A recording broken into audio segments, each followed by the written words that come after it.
look, I mean, the company, everything they're telling us is they're still committed to them, and what they've relayed to me is there is no doubt here. We're under contract with them. The state's in a really good place. I mean, look, it's no doubt it's disappointing that they're delaying, but they're dealing with market forces and trying to get the R2 and R3 to the market quicker than they would have been able to do by building the plant. You know, it looks to me like they had good reaction from that rollout last Thursday. But for us, it's disappointing. I mean, we were looking forward to them going vertical and building the first R2 here. But they're still, you know, everything they're telling us, they're still committed. They can still meet the metrics that they have to under our contract obligations by 2030, I think it is. And so, you know, we honor our commitments in our state, and we're going to do that in regards to the site, and we're expecting the company to honor their commitments as well. But let me also speak to the disappointment in the legislature. I mean, I completely understand that.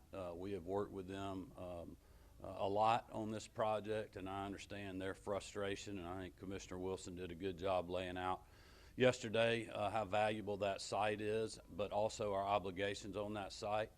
So it is my goal and my determination that we'll fulfill our obligations that we have in our contract, and we expect Rivian to do the same. And we'll continue to work with the legislature in regards to that. And do you have a message for lawmakers who might want to tighten the screws on Rivian to take back some funding?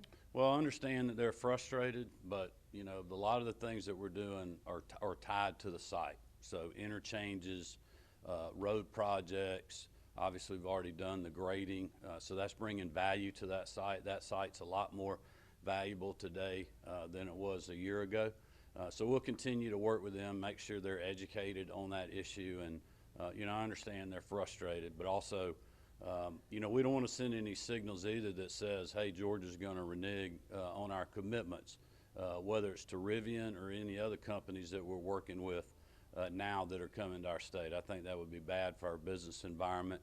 And I think when, you know, when cooler heads prevail, they'll understand that too, even though this stings a bit. Governor, did Rivian call you, and what was that conversation like? Yeah, I talked to RJ, you know, just really I think it was a couple of days before the announcement came out. I mean, they have to be careful, as the commissioner said yesterday, about sharing that information being a public company. And it was disappointing. But I understand the, you know, the business case that they made by doing what they're doing. I don't necessarily like that, but I understand it.